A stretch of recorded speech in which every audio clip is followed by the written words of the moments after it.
I'm back just to talk to friends, really, and try to tell them about the campaign that I've been engaged in now for the past several months. And I really felt that it was important to go out, sort of like a guy that you know real well, and you think, why is he running for president? I mean, you can't imagine he has really any chance.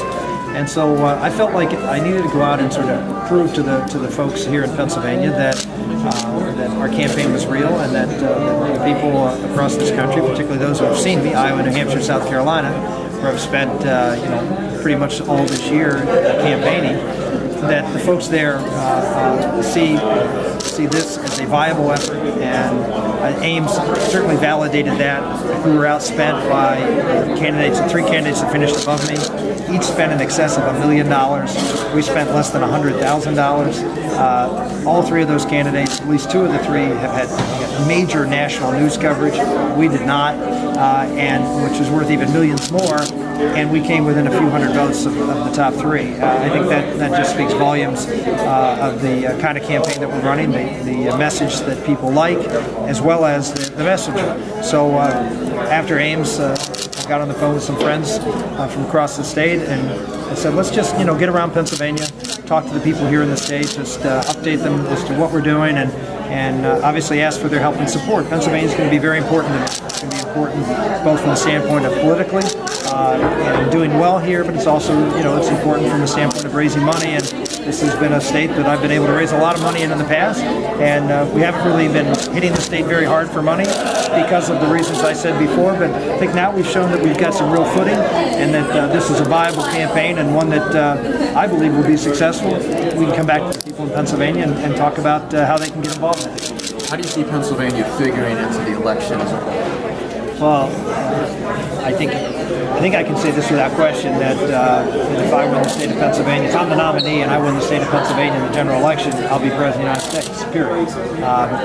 There's no way a Democrat's going to win the presidency without Pennsylvania being in their column. So that's why, another reason I think the folks in Iowa and South Carolina and New Hampshire have looked at our candidacy, looked at the conservative record that I have, look at the accomplishments. And that's really where I differ with a lot of the folks who are in the race.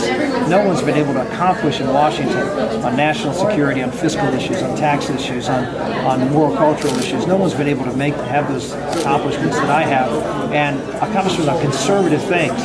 You have some candidates up there saying, I'm going to be the most conservative, whatever, and then you look at their record and they've never accomplished anything.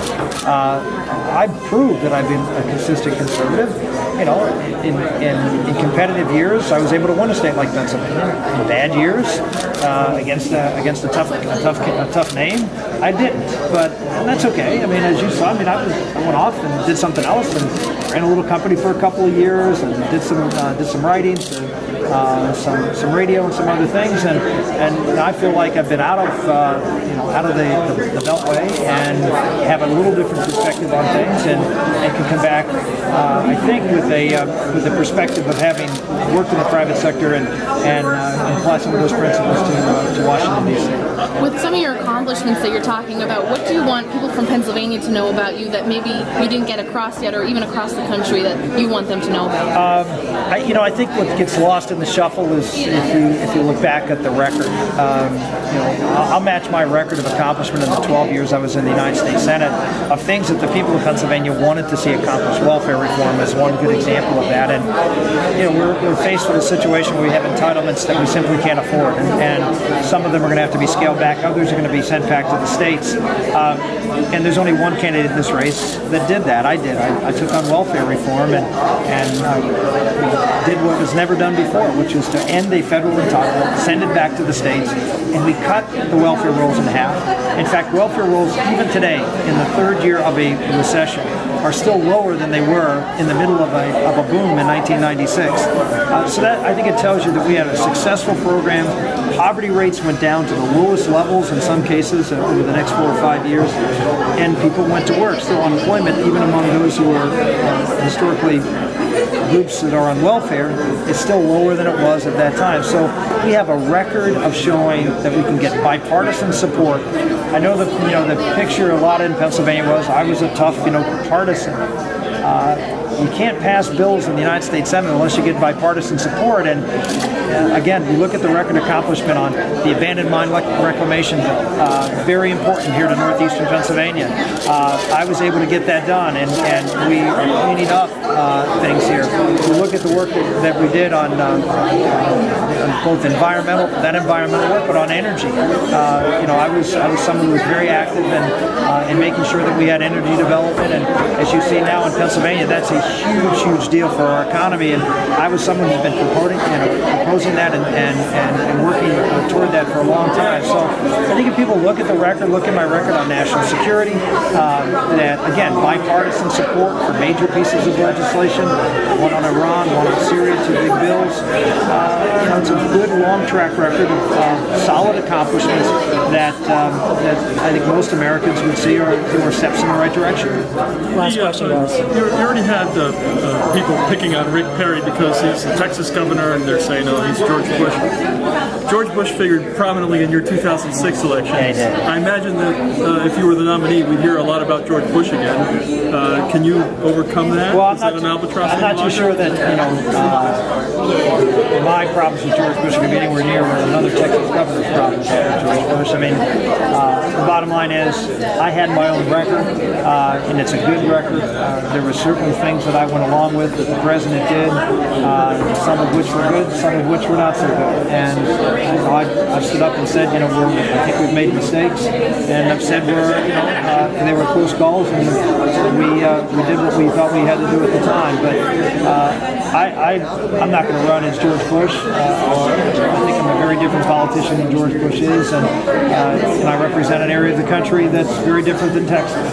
So I'm very comfortable to go out and be Rick Santorum, the politician who was able to win 2 elections in the Commonwealth of Pennsylvania in tough election years. As you know, in 2000, Bush lost the state by 4, and I won it by 5. The only conservative elected in a state that Bush lost. So I was able to differentiate myself from him then, and I don't think I'll have any problem in the future, based on my record, differentiating myself from him. Would you happen to be okay him campaigning for you like this? I don't think former presidents don't usually do a whole lot of campaigning. So I'm going to campaign. I'm going to do the campaigning. Like Karen and the kids, as we did in Iowa, we packed up and spent 3 weeks in Iowa, and they were a very important part of our success. And I try to do, as I think the people of Pennsylvania know, I say what I think and I do what I say, and I try to live what I both say and do. And in public life, I don't differentiate that in my personal life. And I'm one and the same person, and I think, at least I know from having talked to a lot of people up in northeastern Pennsylvania, a lot of Democrats who told me that they didn't always agree with everything that I said, but they knew I was real and I was authentic and I was telling them the truth. And that goes a long way, not just in northeastern Pennsylvania, which it does, but in Pennsylvania and across the country.